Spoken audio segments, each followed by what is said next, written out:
بسم الله الرحمن الرحيم اللهم افتح علينا حكمتك وانشر علينا من خزائن رحمتك يا أرحم الراحمين.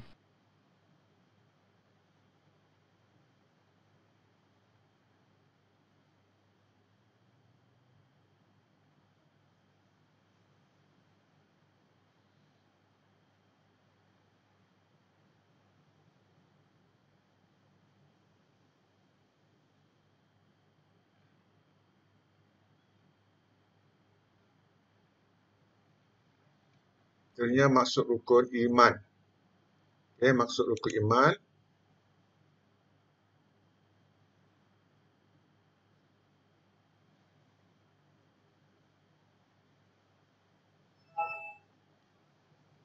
pertama beriman kepada Allah Subhanahu Wa Taala.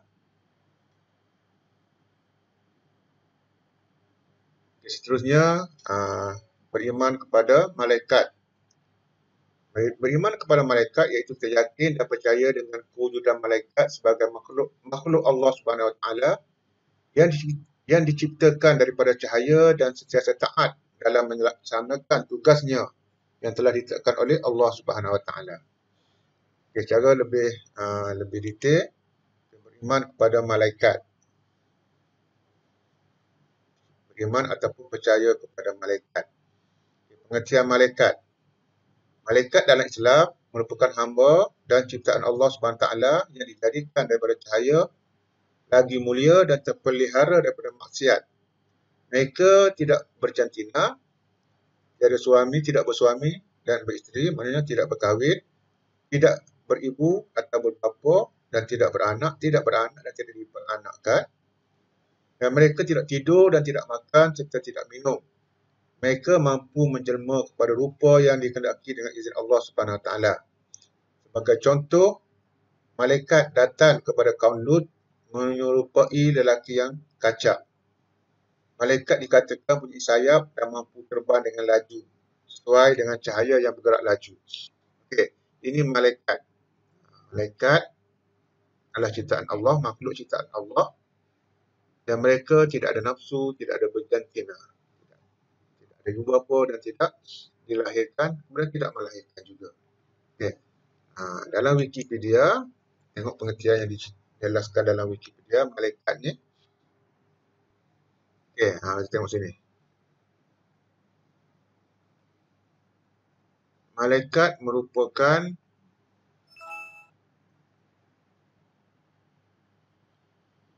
jamak daripada perkataan Arab iaitu malaka yang bermaksud kekuatan. Jadi malaikat adalah kekuatan-kekuatan yang patuh pada ketentuan dan perintah Allah. Malaikat dalam Islam merupakan hamba ciptaan Allah yang diberikan daripada cahaya yang mulia. Okey.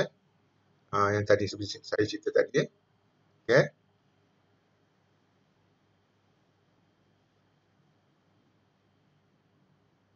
Okey. Ini malaikat. Ada 10 orang malaikat. 2, 4, 6, 8, 10. Yang wajib kita ketahui. Yang dinyatakan oleh Allah dalam Al-Quran. Okay. Pertama, malaikat Jibril. Tugasnya menyampaikan wahyu Allah SWT. Malaikat Mikail. Tugasnya menyampaikan, membawa rezeki kepada manusia. Yang ketiga, Israfil. Meniupkan sangkakala apabila diperintahkan oleh Allah SWT pada hari kiamat. Yang ketiga, Israel yang mencabut nyawa setiap makhluk yang bernyawa. Kemudian Munkar yang menyoal mayat ketika mereka berada dalam kubur. Okay, ataupun menyoal orang yang telah mati di alam barzah. Tidak semestinya dalam kubur. Ada orang yang mati terbakar, tak ada kubur, maka juga disoal oleh Munkar. Kemudian Nakir juga tugasnya menyoal manusia yang mati di alam barzah. Kemudian Malik Ridwan. Ridwan iaitu menjaga syurga dan menyambut ahli syurga. Malik Zabaniyah. Okay. Malaikat yang menjaga pintu neraka dan menyambut kedatangan ahli neraka. Raqib yang mencatat segala amalan baik yang dilakukan oleh manusia. Atid iaitu yang mencatat segala perlakuan jahat yang dilakukan oleh manusia. Jadi nama-nama malaikat tersebut adalah dinyatakan oleh Allah dalam Al-Quran, iaitu Jibril, Mikail, Malik, Raqib, Atid. Okay. Sedangkan Israfil, Munkar dan Nakir dinyatakan dalam hadis Rasulullah SAW. Okay. Nama malaikat maut Israel tidak disebut, tidak ditemukan sumbernya dalam Quran ataupun hadis. Kemungkinan nama malaikat Israel didapat dari sumber Israiliyat. Dalam Al-Quran, dia hanya disebut sebagai malaikat maut ataupun malikul maut. Nama Israel ni tak ada dinyatakan dengan jelas dalam Al-Quran. Okay, cuma dalam Al-Quran dinyatakan namanya malikul maut. Walaupun namanya hanya disebut 2 kali dalam Al-Quran, malaikat Jibril juga disebut di banyak tempat dalam Al-Quran dengan sebutan lain seperti Ruhul Qudus, Ruhul Amin dan lain-lain. Okay. Selain daripada 10 malaikat tersebut, terdapat beberapa malaikat yang tidak diketahui berapa banyak bilangannya malaikat Allah Subhanahu Wa Taala. Salah satu daripada mereka diberi nama Zabaniyah. Malik Zabaniyah yang merupakan malaikat yang ditugaskan untuk bawa ahli neraka ke neraka dan menyeksa mereka serta menyeksa dan menangkap iblis ketika ketibaan sakaratul maut iblis. Umumnya malaikat Zabaniyah diberikan tugas untuk melakukan azab-azab tertentu dengan perintah Allah Subhanahu Wa Taala. Malaikat-malaikat juga diturunkan oleh Allah ketika umat Islam berperang membantu tentera Islam, sehingga tentera kafir gentar melihat kehilangan tentera Islam yang banyak. Okay. Ini secara ringkas, okay, malaikat yang wajib kita ketahui. Okay, ada 10 orang malaikat: Jibril, Mikail, Israfil, Israel, Munkar dan Nakir, Raqib, Atid, Ridwan dan Malik. Okay, kita wajib percaya kewujudan malaikat-malaikat tersebut. Okay. Sekarang kita tengok video nama-nama malaikat. Okay. Saya harap pelajar-pelajar dapat catat nama dan tugas masing-masing.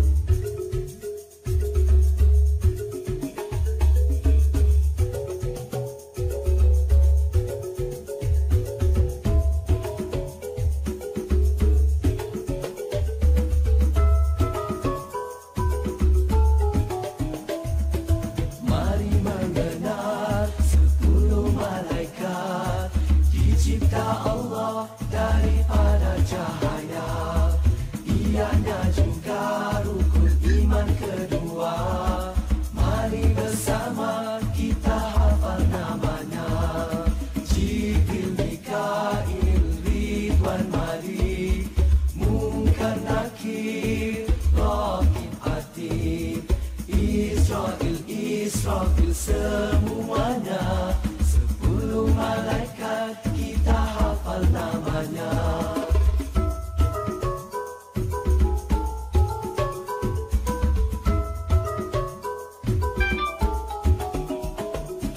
Malaikat Jibril menyampaikan wahyu daripada Allah kepada para rasulnya. Mikail pula turunkan rezeki, dapat rezeki ucaplah alhamdulillah. Mari mengenal 10 malaikat dicipta Allah daripada cahaya. Ianya juga rukun iman kedua. Mari bersama kita hafal namanya. Malaikat Ridwan menjaga syurga, wajahnya manis berseri sinarnya. Malaikat Malik menjaga neraka, berdoalah kita moga tidak ke sana.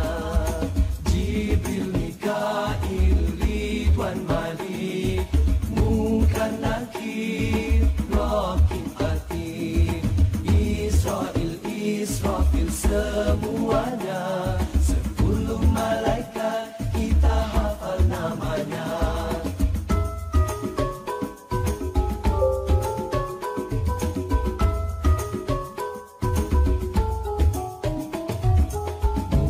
Munkar dan Nakir berdoa di dalam kubur.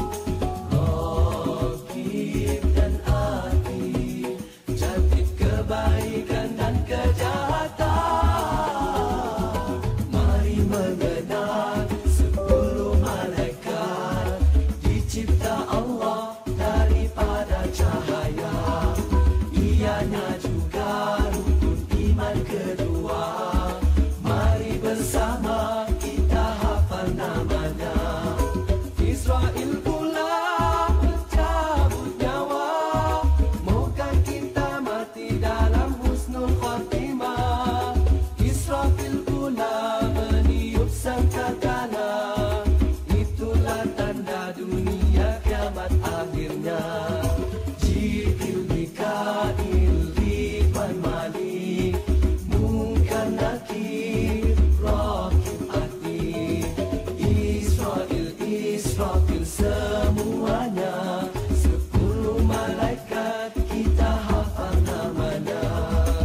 Israfil semuanya, 10 malaikat kita hafal namanya.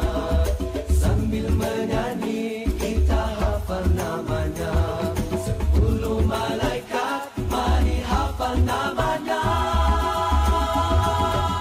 Jibril, Mikail, Ridwan, Malik, Munkar, Nakir, Raqib, Atid, Israil, Israfil.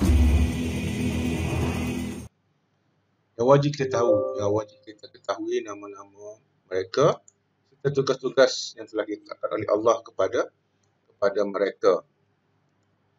Okey. Seterusnya, apa kepentingan kita beriman kepada malaikat? Pertama, dia akan dapat mendidik manusia agar patuh menjalankan tugas-tugas yang telah ditetapkan oleh Allah Subhanahu Wa Taala dengan menjauhi segala perintah, dengan melakukan segala perintahnya dan menjauhi segala larangan Allah Subhanahu Wa Taala, sebab kita yakin bahawa malaikat yang ditugaskan oleh Allah, Raqib dan Atid, utamanya sedang mencatat segala perlakuan kita. Okay. Memberikan banyak manfaat dalam kehidupan manusia di tengah-tengah masyarakat yang penuh dengan pelbagai cubaan, ujian dan persoalan. Dapat mengimani fungsi malaikat sehingga sentiasa berlomba-lomba dalam berbuat kebaikan kepada sesama manusia, mendorong manusia untuk melakukan perkara-perkara kebaikan, meyakini bahawa rezeki yang diperolehinya pada hakikatnya berasal daripada Allah Subhanahu Wa Taala dan mensyukuri apapun yang diperolehinya. Kemudian sentiasa berhati-hati dalam berbicara, hati-hati dalam bertindak dalam kehidupan masyarakat dan bernegara. Okey, ini perkara positif, hikmah yang dapat kita perolehi.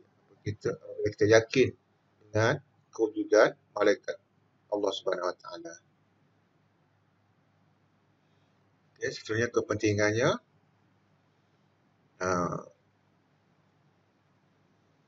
menjadikan jiwa lebih tenang dan tenteram, mendapat petunjuk dan perlindungan daripada Allah, menjadikan seorang itu sentiasa melaksanakan segala perintah Allah dan menjauhi segala larangannya, menjadikan seorang itu sentiasa mengambil berat dengan keadaan sekelilingnya dan sentiasa melakukan amal ma'ruf dan mencegah kemungkaran.